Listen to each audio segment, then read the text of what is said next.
Hello all, வணக்கம். இந்த வீடியோவில் நம்ம ஒரு பேராசைனால் என்ன மாதிரி விஷயங்கள்லாம் நடக்குது அப்படின்றத பார்க்க போகிறோம். ஸோ பேராசைனால் நமக்கு இந்த என்ன விஷயம்லாம் நடக்குது அப்படின்றது ஓரளவுக்கு டு அன் எக்ஸ்டென்ட் நமக்கு தெரிஞ்சிருக்கும். பட் ஒரு ஃபுல் ஃப்ளெஜ்டாக அது நமக்கு என்னென்ன நடக்க போகுது, அது ஒரு விஷயம் பண்ணால், ஒரு விஷயம் வந்து நம்ம பேராசைப்பட்டால் ஒரு விஷயத்தில் அது என்ன மாதிரி ரிசல்ட் நமக்கு கொடுக்கும், என்ன மாதிரி எஃபெக்ட் நமக்கு கிடைக்கும் அப்படின்றதெல்லாம் இந்த ஸ்டோரியை வச்சு நம்ம பார்க்க போகிறோம். ஸோ பேசிக்காக இந்த ஸ்டோரி வந்து நிறைய பேர் கேட்டிருப்பீங்க. ஸோ ஃபர்ஸ்ட் நம்ம ஸ்டோரி பார்க்கலாம், அதுக்கப்புறம் நம்ம அந்த ஸ்டோரியிலேருந்து நமக்கு என்ன கிடைக்குது அப்படின்றத பார்க்கலாம். ஸோ இனிஷியலாக ஒரு கிங் இருந்திருக்கார். அந்த கிங்குக்கு வந்து கோல்டுனா ரொம்ப பிடிக்கும். ஸோ யாருக்கு தான் பிடிக்காது?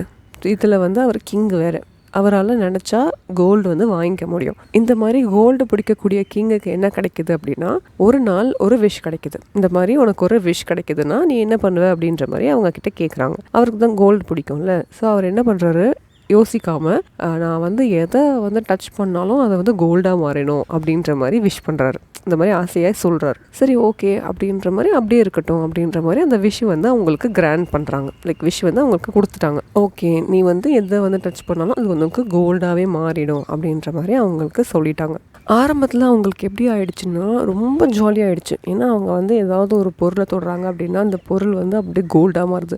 ஃபோன் டச் பண்ணுறாங்கன்னா ஃபோன் வந்து கோல்டாக மாறுது. அதுக்கப்புறம் அவங்க பிளேட் டச் பண்ணுறாங்கன்னா அந்த பிளேட் வந்து கோல்டாக மாறுது. ஸோ இனிஷியலாக அவங்களுக்கு ரொம்ப ஜாலியாக இருக்குது, ரொம்ப ஹாப்பியாக இருக்குது. அப்பா நமக்கு நிறையா தங்கம் சேருது அப்படின்ற மாதிரி ரொம்ப ரொம்ப ஹாப்பியாக இருக்கார். ஸோ இது அப்படியே வந்து என்ன பண்ணுறாங்க அப்படின்னா, கொஞ்சம் நேரம்க்கு அப்புறம் அவர் வந்து சாப்பிட்டு தான் ஆகணும், கரெக்டாக. ஸோ சாப்பிடும் போது கையால் சாப்பிட்றாங்க அப்படின்னா அந்த சாப்பாடு வந்து எல்லாமே தங்கமாக மாறிடுது. அவரோட சாப்பிட முடியல. ஸ்பூன் வந்து எடுத்து ஸ்பூனெல்லாம் சாப்பிட்றாமலே வச்சுக்கோங்க, ஸ்பூன் வந்து கோல்டன் ஸ்பூன் ஆகிடுது. So that is fine. அந்த மாதிரி இருக்குது. அதுக்கப்புறம் என்ன ஆகுது, சரி ஓகே, இந்த வே ஒரு வே நமக்கு இதாக இருந்தாலும் இன்னொரு வே வச்சு நம்ம அதை அட்ஜஸ்ட் பண்ணிக்கலாம் அப்படின்ற மாதிரி வச்சுக்கலாம். ஃபுட்டுக்கு கையால் சாப்பிட வேணாம், ஸ்பூனில் சாப்பிட்டுக்கலாம் அப்படின்ற மாதிரி. அடுத்து என்ன ஆகுது, ஆசையாக அவங்களோட டாட்டர் வராங்க. அவங்க டாட்டரை போய் நம்ம வந்து ஹக் பண்ணும் போதோ இல்லைன்னா அவங்கள வந்து ஏதாவது இந்த மாதிரி தொட்டு பேசும் போதோ அந்த பொண்ணு வந்து என்ன ஆயிடுது, கோல்டாக மாறிடுது. அவ்வளோதான், அப்படியே ஒரு கோல்டன் ஸ்டாச்சு ஆகிடுது. அதுக்கப்புறம் அது பேச மாட்டேங்குது, எதுவுமே பண்ண மாட்டேங்குது. இது இந்த மாதிரி வந்து ஒரு பீப்புளும் வந்து கோல்டாக மாற மாற, அவங்க ராஜா வந்து எதெல்லாம் தொடுறாரோ அதெல்லாம் கோல்டாக மாற மாற அவருக்கு வந்து கொஞ்சம் நாள் ஆனதுக்கப்புறம் பயம் வந்துடுது. இந்த மாதிரி டாக்டர் மாறினோன்னே அவருக்கு பயம் வந்துருச்சு. சரி, நமக்கு வந்து இது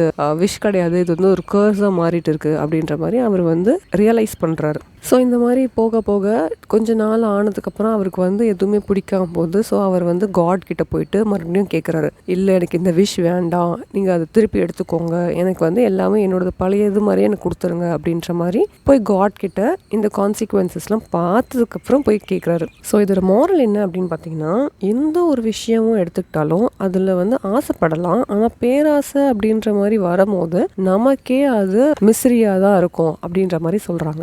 ஸோ நமக்கு ப்ரெசண்ட்டில் நம்மக்கிட்ட என்ன இருக்கோ அதை வச்சு நம்ம அதை எப்படி வந்து எஃபிஷியண்ட்டாக யூஸ் பண்ணணும் அப்படின்ற நம்ம பார்க்கணுமே தவிர, இல்லாத ஒரு விஷயத்த நம்ம ஆசைப்பட்டு அதை வாங்கி அது நமக்கு தேவை இல்லைன்னா கூட ஃபர்ஸ்ட் பிளேஸில் தெரியாது. பட் இருந்தாலும் அது வந்து எனக்கு வேணும் அப்படின்ற மாதிரி அதை வாங்கி வச்சு இனிஷியலாக நமக்கு அது பெருசாக தெரியாது. பட் அது போக போக என்ன ஆகும் அப்படின்னா, இந்த மாதிரி ஒவ்வொரு ஆசையினால எல்லா பொருளையும் வாங்கி வாங்கி நம்ம சேகரிக்கிறதா இருக்கட்டும், இல்லை வந்து யாராவது ஒருத்தவங்க வந்து அதை செய்கிறாங்க அதனால நானும் செய்வேன் அப்படின்ற மாதிரி அந்த ஒரு விஷயமா இருக்கட்டும், இல்லைனா ஒரு மணி நேரத்தில் முடிக்க வேண்டிய ஒரு டாஸ்க்குன்னு இருக்கும். பட் ஒரு மணி நேரத்தில் வந்து அந்த ஒரு டாஸ்க்கை ஃபோக்கஸ் பண்ணி முடிச்சிருந்தா அது முடிச்சிருக்கலாம். ஆனால் அந்த மாதிரி முடிக்காமல் நான் வந்து அட் அ டைமில் நான் எல்லாமே பண்ணணும், எல்லாத்துலேயுமே நான் ஷைன் ஆகணும் அப்படின்ற மாதிரி நினச்சி மல்டி டாஸ்க் பண்ணுறதா இருக்கட்டும், இது எல்லாமே நமக்கு எதில் வரும் அப்படின்னா இந்த க்ரீடில் அப்படின்றதுல வரும். ஸோ இந்த பேராசைப்பட்டு நம்ம ஒரு விஷயம் பண்ணுறதுல வரும். ஸோ இதெல்லாம் நம்ம எப்படி வந்து கம்மி பண்ணணும் அப்படின்றது தான் நம்ம மெயினாக ஃபோக்கஸ் பண்ணணும். ஸோ எப்போவுமே நமக்கு வந்து நம்மக்கிட்ட என்ன இருக்கோ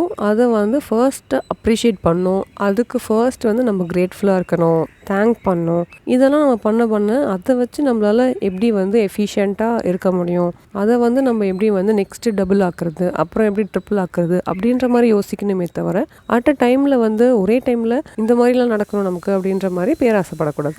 ஸோ இப்போது இந்த ஸ்டோரியை வந்து நம்ம எப்படின்றத இங்கிலீஷில் பார்க்கலாம். ஸோ இதோட டைட்டில் வந்து golden touch. Once there was a king named Midas who loved gold more than anything.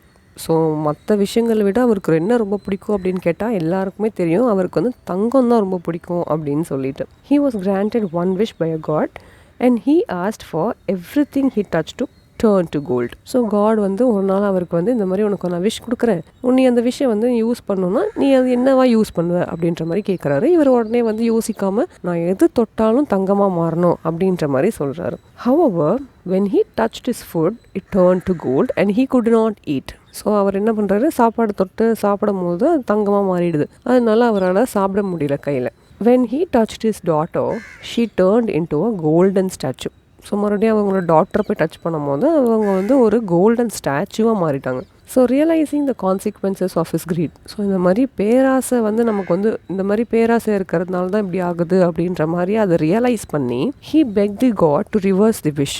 So God கிட்ட என்ன பெக் பண்ணுறாரு, இல்லை இந்த விஷ் எனக்கு வேண்டாம், திருப்பி வந்து பழைய மாதிரி எல்லாத்தையும் ஆக்கிடுங்க அப்படின்ற மாதிரி போய் காட் கிட்ட போய் கேட்குறாரு. ஸோ இந்த மாரல் என்ன சொல்லியிருக்காங்கன்னா, greed can lead to Misri.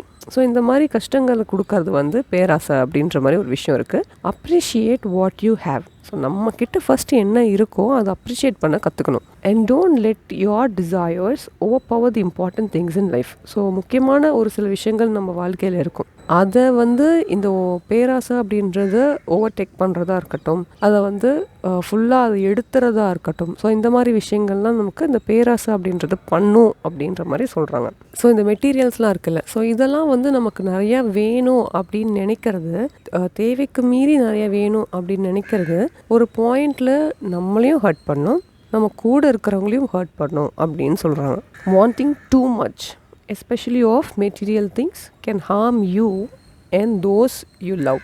It is important to be grateful for what you already have. So already நம்மக்கிட்ட என்ன இருக்கோ அதுக்கு ஃபஸ்ட் நம்ம கிரேட்ஃபுல்லாக இருக்கணும், அதுக்கு ஃபஸ்ட் நம்ம தேங்க் பண்ணணும், ஸோ தேங்க்ஃபுல்லாக இருக்கணும். ஸோ இதெல்லாம் ஒரு விஷயங்கள் இருக்குது. Do not let desire for more. So நிறையா வேணும் அப்படின்ற ஆசை வந்து ரொம்ப வந்து நமக்கு இருக்கக்கூடாது.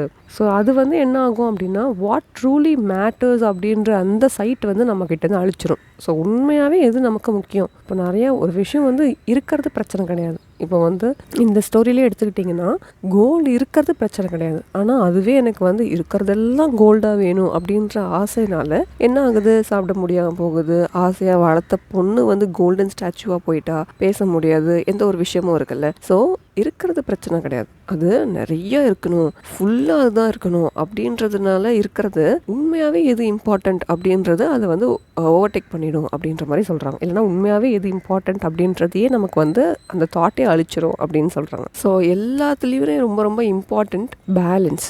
ஸோ பேலன்ஸ் வந்து ரொம்ப இம்பார்ட்டண்ட் அப்படின்னு சொல்கிறாங்க. And gratitude. ஸோ எந்த அளவுக்கு நம்ம ஒரு விஷயம் நம்மக்கிட்ட இருக்குன்றத கிரேட்ஃபுல்லாக இருக்கும் அப்படின்றத நம்ம காட்டணும், அது ரொம்ப இம்பார்ட்டன்ட் சொல்கிறாங்க. And wisdom over selfish ambition. நமக்கு வந்து ஒரு சில ஆம்பிஷன்ஸ் இருக்கும், அந்த ஆம்பிஷன்ஸ் வந்து எப்படி இருக்கும் அப்படின்னு பார்த்தீங்கன்னா, செல்ஃபிஷாக இருக்காமல் அது வந்து ரொம்ப ரொம்ப இம்பார்ட்டண்ட்டாக தாட்ஃபுல்லாக மற்றவங்களுக்கும் எந்த ஒரு ஹார்மும் க்ரியேட் பண்ணாத ஒரு விஸ்டம் இருக்கக்கூடிய ஒரு ஆம்பிஷனாக இருக்கணும் அப்படின்ற மாதிரி சொல்கிறாங்க. ஸோ இவருக்கு இருந்த ஒரு ஆசை வந்து பார்த்திங்கன்னா, கோல்டு வந்து எனக்கு பிடிக்கும் அப்படின்றது ஒரு ஆசை, ஆனால் இருக்கிறதெல்லாம் கோல்டாக தான் இருக்கணும் அப்படின்னு நினைக்கிறது வந்து அது ஒரு பேராசை. ஸோ இந்த ஆசை வந்து படுறது தப்பு கிடையாது, ஆனால் பேராசை அப்படின்னு வரும்போது தான் நமக்கும் ஒரு ஹார்ம் இருக்குது, நமக்கும் ஒரு ஹர்ட் ஆகுது, அண்ட் மற்றவங்களுக்கும் அதனால் ஹர்ட் ஆகுது. கரெக்டாக. ஸோ இந்த மாதிரி விஷயங்கள்லாம் இருக்குது. ஸோ எந்த ஒரு விஷயம் எடுக்கிறீங்க அப்படின்னாலுமே பாருங்கள், உங்களுக்கு அது உண்மையாகவே தேவையான்னு யோசிங்க.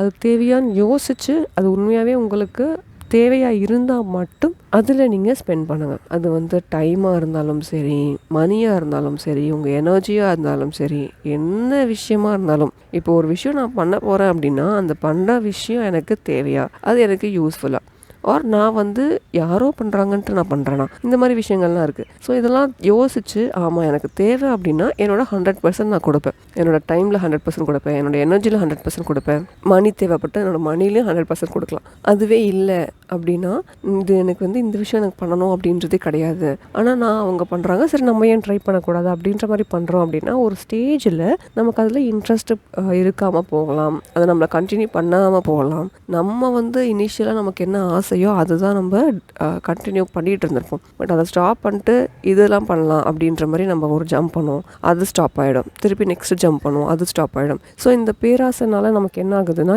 எந்த ஒரு விஷயத்தையுமே ப்ராப்பராக நம்மளால் கம்ப்ளீட் பண்ண முடியாமல் போகுது. ஸோ இதெல்லாம் நமக்கு தேவையில்லை. கரெக்டாக. ஸோ நமக்கு எது உண்மையாகவே தேவை, நம்ம எதில் வந்து நம்ம எஃபர்ட் போடணும், டைம் போடணும், நம்ம மணி போடணும், எனர்ஜி போடணும் அப்படின்றத பார்த்து அதுக்கு ஏற்ற மாதிரி நீங்கள் ஒர்க் பண்ணுறீங்க அப்படின்னா கண்டிப்பாக அந்த விஷயத்தில் நீங்கள் சக்ஸஸ் பார்க்கலாம். ஸோ இந்த ஸ்டோரி இது கோல்டன் டச் அப்படின்றது உங்களுக்கு எந்த மாதிரி ஒரு தாட் கொடுத்துச்சு? இந்த ஸ்டோரி ஆல்ரெடி கேட்டிருப்பீங்க. பட் இப்போ இந்த பெர்ஸ்பெக்டிவில் ஒரு ஏஜ்க்கு அப்புறம் நீங்கள் அதை மறுபடியும் கேட்கும் போது என்ன டேக்அவே இருக்குது, அதுலேருந்து உங்களுக்கு என்ன மெசேஜ் கிடைக்கிது? நான் சொல்கிற மெசேஜ் தான் கிடைக்கணும் அப்படிங்கிறது கிடையாது. ஸோ ஒருத்தவங்களுக்கும் ஸ்டோரி அப்படின்றது கேட்கும் போதும் சரி, அதை படிக்கும் போதும் சரி, தாட்டும் பெர்ஸ்பெக்டிவும் வேறு இருக்கும். ஸோ அதில் உங்களுக்கு என்ன மாதிரி இருந்தது அப்படின்றத காமெண்ட்டில் சொல்லுங்கள். ஸோ நெக்ஸ்ட் வீடியோவில் நெக்ஸ்ட் டாபிக் அப்படிங்கிறத பார்க்கலாம். Thank you so much. நன்றி.